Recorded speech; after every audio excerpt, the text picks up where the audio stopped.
Welcome to my channel. আজকে আমাদের topic হলো টিন্ডাল এফেক্ট।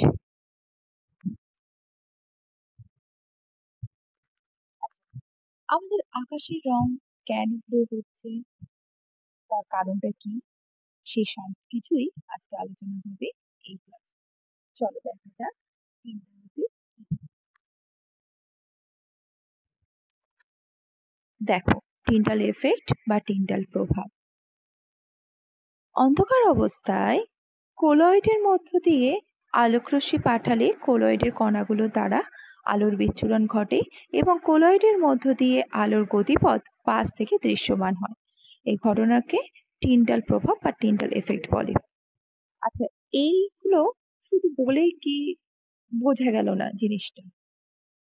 তাহলে ভালো করে বোঝার জন্য তোমরা কেউ স্কিপ করো না, দেখো ভিডিওটা, তাহলেই বুঝতে পারবে। শেষের দিকে সুন্দর করে একটা আমি ডায়াগ্রাম দিয়ে এটাকে আরো ভালো করে ক্লাসিফাই করছি তোমাদের সামনে। দেখতে ধর্ম কি? কোলয়েডের কণা দ্বারা আলোর বিচ্ছুরণ করা হয়, অর্থাৎ কোলয়েডের কণাগুলোকে আইডেন্টিফাই করার জন্য আমরা কিন্তু টিন্ডাল ইফেক্টকে কাজে লাগাই। আচ্ছা, আমাদের এক্সাম্পল কি? দেখো, আমাদের সকাল থেকে উঠলেই সব থেকে ভালো এক্সাম্পলের কথা মনে পড়ে, সেটা হচ্ছে সূর্যের রোদটা যখন আমাদের ঘরে এসে পড়ে, ওই এক ফালি রোদের মধ্যেই কিন্তু ধূলিকণাগুলো থাকে, অর্থাৎ ওই রোদের মধ্যেই কিন্তু পার্টিকেলসগুলো থাকে। সেই পার্টিকেলসগুলো কি আলোয় কিন্তু দৃশ্যমান হয়। এটা হলো টিন্ডাল এফেক্টের একটি উদাহরণ। আরও অনেক উদাহরণ আছে। ধরো, অন্ধকার ঘরের মধ্যে আমরা যদি লাইট পাঠাই, তাহলে সেই লাইটের মধ্যে কিন্তু অনেক পার্টিকেলস আমরা কিন্তু দেখতে পাই, ভিজিবল হয় আমাদের চোখের সামনে। সেটাও কিন্তু টিন্ডাল এফেক্টের জন্য হয়। চলো দেখতে থাকি আর কি কি আমাদের জন্য আমাদের আগেই জানতে হবে কি টিন্ডাল ইফেক্ট আবিষ্কার করেছেন সায়েন্টিস্ট জন টিন্ডাল 1869। তিনি কিন্তু এই টিন্ডাল এফেক্ট নিয়ে গবেষণা করেন এবং আবিষ্কারও করে ফেলেন টিন্ডাল এফেক্ট, এবং তার নাম অনুসারেই কিন্তু হয় টিন্ডাল।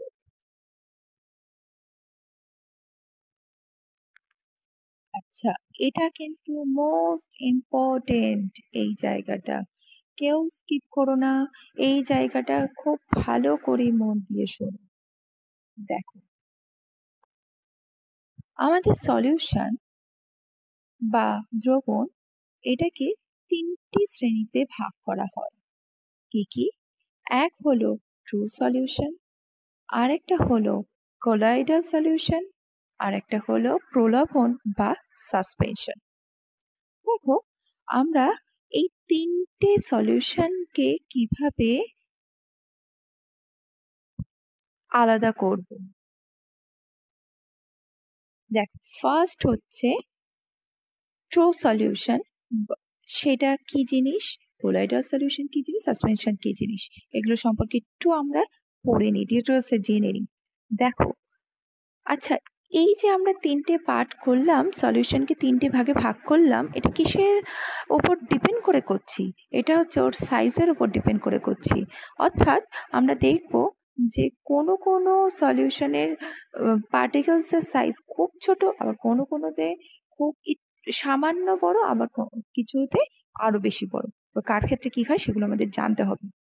দেখো, ফার্স্ট হচ্ছে ট্রু সলিউশন। তো ট্রু সলিউশনে এদের যে পার্টিকেলস, সেই পার্টিকেলস গুলো খুব খুব ছোট হয়, খুবই ছোট হয়। আমরা দেখতে পাই না ট্রু সলিউশনের পার্টিকেলস গুলোকে। আচ্ছা, তারপরে কি কোলয়েডাল সলিউশন, এর পার্টিকেলস গুলো কি হয়, ট্রু সলিউশন থেকে একটু বড় হয়, এটা মিডিয়াম সাইজের থাকে, একটু বড় হয়। আচ্ছা, আর সাসপেনশন বা প্রলোভন, এর পার্টিকেলস গুলো কিন্তু সব থেকে বেশি বড় হয়। এবার হচ্ছেটা কি, আমি এই তিনটে সলিউশনের মধ্যে লাইট ফেলে দিলাম। ফার্স্ট এরটা দেখো, দেখাই যাচ্ছে কোনো কিছু লাইট কিন্তু শো করছে না, তারপরে দুটোতে লাইট শো করছে। তা হচ্ছেটা কি? দেখো, লাইট এর মধ্য দিয়ে কি হয়, আলোর কণা আসছে। আর এই যে আমাদের সলিউশন রয়েছে, প্রত্যেকটা সলিউশনের মধ্যে কণা রয়েছে, দ্রাবের কণা রয়েছে বা পার্টিকেলস রয়েছে।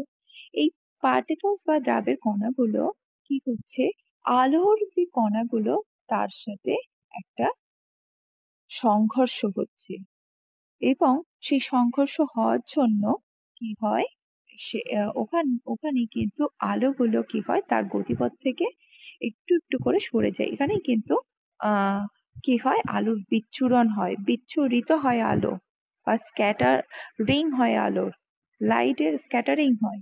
ঠিক আছে, এই এফেক্টটাকে আমরা বলবো টিন্ডাল এফেক্ট।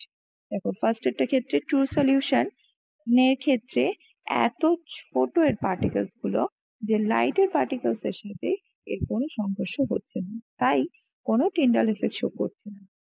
তারপরে কোলাইডাল সলিউশনের ক্ষেত্রে আমরা কিন্তু কি দেখতে পাচ্ছি, লাইট কিন্তু শো করছে। কারণ কি, কোলাইডাল সলিউশনের যে পার্টিকেলস এর সাইজ সেটা কিন্তু ট্রু সলিউশন থেকে একটু বড়, তাই জন্য এইটা কিন্তু ওই লাইটের পার্টিকেলস এর সাথে সংযুক্ত হচ্ছে, এবং সেখানে আলো বিচ্ছুরণ হচ্ছে বা স্ক্যাটারিং হচ্ছে। এখানে কিন্তু তিনটা ইফেক্ট শো করছে। আর সবার বড় হয় এটা particles। সবথেকে বেশি suspension। বোঝা গেল? তো এটাই হলো টিন্ডাল এফেক্ট। আচ্ছা, আমাদের টিন্ডাল এফেক্টে হওয়ার কিছু শর্ত রয়েছে। বিস্তৃত কণার বিস্তৃত দশার যে কণাগুলো ব্যাস, সেগুলো কি হবে, আলোর তরঙ্গদৈর্ঘ্য অপেক্ষায় বেশি ক্ষুদ্র হওয়া বাঞ্ছনীয়।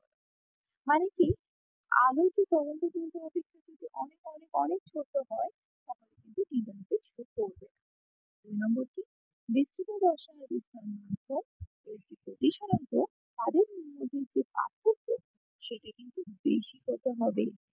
এই পার্থক্য যত বেশি হবে, কোলয়েডাল কণা তত আলো বিচ্ছুরিত করতে সক্ষম হবে।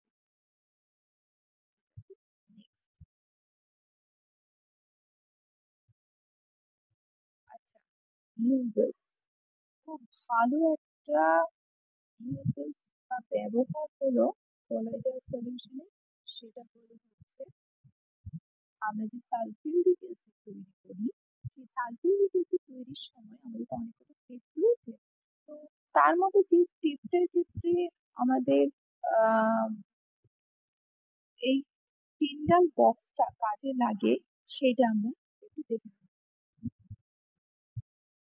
সালফার ডাই অক্সাইড আর বায়ু বা O2, এই তিনটি মিশিয়ে SO3 তৈরি হয়। ঠিক আছে, এখানে আমাদের অনুঘটক লাগে এই স্টেপটাকে করার জন্য। তো অনুঘটকটা খুবই দামি হয়, খুব দামি। অনুঘটকটা কি না, এটা হয় প্লাটিনাম দিতে পারি, না হয় আমরা কি দেবো, ভ্যানাডিয়াম পেন্টঅক্সাইড। ঠিক আছে, এই দুটো অনুঘটক খুবই দামি। তো কি আমাদের টিন্ডাল এফেক্ট এখানে কি কাজে লাগছে সেটা দেখে নিই। দেখো, আমাদের এই যে আহ, যদি আমাদের কোনো ধুলো বা কণা থাকে, তাহলে এই যে অনুঘটক বা ক্যাটালিস্ট, এটা কিন্তু নষ্ট হয়ে যায়, আমাদের SO3 আর তৈরি করতে পারি না। ঠিক আছে, তো তার জন্য কি করা হয়, তার জন্য আমাদের SO2 আর O2 এর মিশ্রণটিকে টিন্ডাল বক্সে পাঠানো হয়, এবং আলো ফেলে চেক করা হয় ধূলিকণা আছে কিনা।